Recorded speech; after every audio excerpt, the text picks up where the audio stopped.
ఈ వర్తమాన ఏ దేశకాల వస్తువులతో అనుకోటే అద్భుతమైనది ఉంది. ఏది దాన్ని ఏమంటారు? దీన్ని సెల్ ఫోన్. అంటే బయట ప్రపంచం ఏం జరిగినా కాసు చూడాలనుకోండి వచ్చేస్తుంది, ప్రతిదీ ఉంటుంది. మన దృక్పథం బట్టి, దృష్టిని బట్టి మనం చూస్తాం. అది లేనప్పుడు ఏం చేస్తావు? ఇప్పుడు కాశీ వెళ్ళాలి, ఈ శరీరం. రెండోది ఫస్ట్ దేహం. ఆ దేహం ఉంటే కదా కన్ను, ముక్కు, కాలు, చేతులు, తల, మండం. దేహంతో జ్ఞానేంద్రియాలు, కర్మేంద్రియాలతో ఉన్న ప్రతి మానవుడికి ప్రస్తుతం జీవ జంతువులు కూడా చూస్తున్నాయి.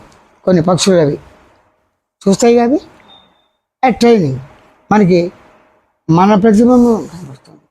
అంటే ధర్మ అర్థ కామ మోక్షాల నిమిత్తం దీన్ని ఉపయోగించుకోవచ్చు. వైద్యం దీనికి, సత్వం దీనికి. జీవుడు పరమాత్మ, ఆత్మ లక్షణాలు, పరమాత్మ లక్షణాలు, అలా దేహ లక్షణాలు.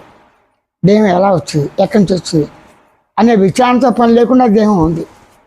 అంటే ఉన్న వస్తువుకి విచారణ కల, లేని వస్తువుకి విచారణ అశాస్త్రం. ఇప్పుడు మాట్లాడేవాడు ఉన్నాడా లేడా?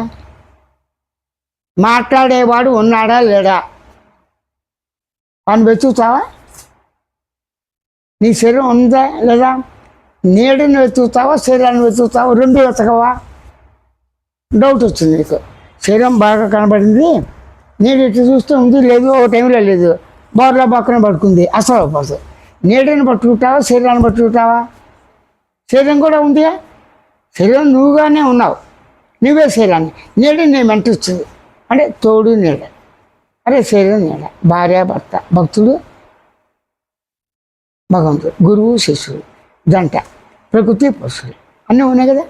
ఇక్కడ ఒక ప్రొజెక్టర్ ఉంది, ఫిల్ము, బొమ్మలు, తెర మీద బొమ్మలు.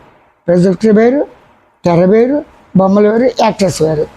కానీ ఆకాశం అనే తెర మీద ఎందుకు ఆకాశం చెప్పా? కళ్ళు మూసుకున్నా, కళ్ళు తెరిచిన ప్రతి వారికి కూడా మొదలు తుది మధ్య అనే ప్రసక్తి లేకుండా పరిపూర్ణంగా ఆకాశం ఉంది. దానికి శూన్యమని, ఖాళీ అని, బయలని, బట్టబయలని, నింగి, నేల, ప్లేసు ఇవన్నీ ఉన్నాయి.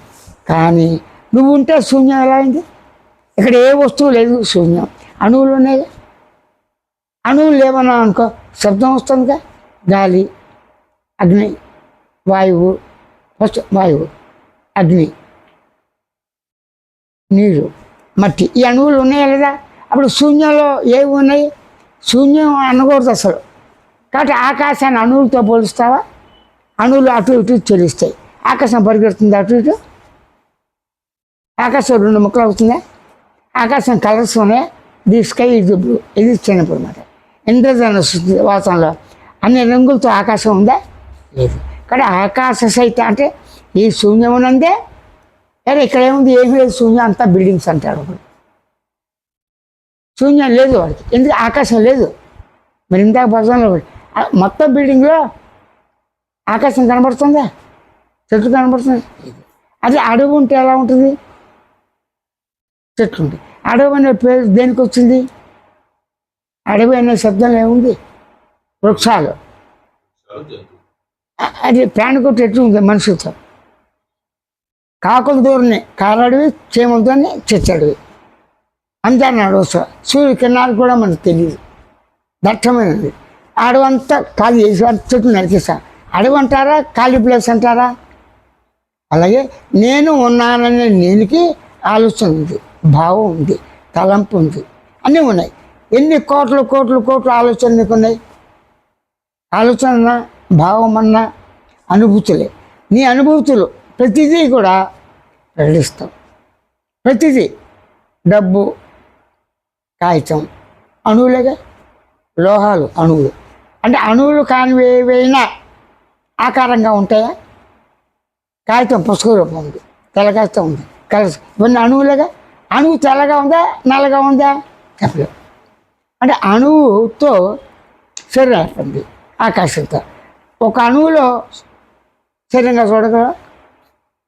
శరీరాన్ని అణువుగా చూస్తావా? చూడు. అగణిత అంటే లెక్కలేని అవిభాజ్య మొక్కలు చేయలేని అపరిచ్ఛిన్న నాన్ సపరబుల్ ఇన్సపరబుల్ అవిభాజ్యం అవిభక్తంగా ఆకాశం ఉంది. దేంతో ఉంది? అణువుతో. అరే ఆకాశం ఎలా ఉందంటే ఫస్ట్ రాత్రి ఒకటే నక్షత్రాలు, పగులు సూర్యుడు, చెట్లు, చేమలు, సముద్రాలు, పర్వతాలు, భూమి, మెటల్స్, జీవరాశులు, ప్రాణిగుట్టి మొత్తం ప్రపంచం ఉన్నాయి. అయితే మొత్తం ప్రపంచంతో నువ్వు ఎలాగున్నావు? దేహంగా. దేహం లోపల ఏమున్నాయి? కోటాను ఫంగస్, పురుగులు, మరి అస్థిబంధనం, ఎముకలు, ఇవన్నీ ఎలా తయారైనాయి? అణువులుగా. అదే ఎముకలు వచ్చిన తర్వాత అణువులు ఉన్నాయి, అణువులు వచ్చిన తర్వాత ఎముకల అణువు కనబడదుగా. అణువు వెంట్రుకాకారంగా ఉంది, ఎముకల రూపంగా ఉంది, రక్తంగా ఉంది, వీరకణంగా ఉంది, చెప్పగలవా? కానీ ఉన్నాయి. అంటే సూక్ష్మాతి సూక్ష్మంగా, స్థూలాతి స్థూలంగా ఆట బొమ్మలాగా ఈ ప్రకృతిలో మన ఆట బొమ్మలు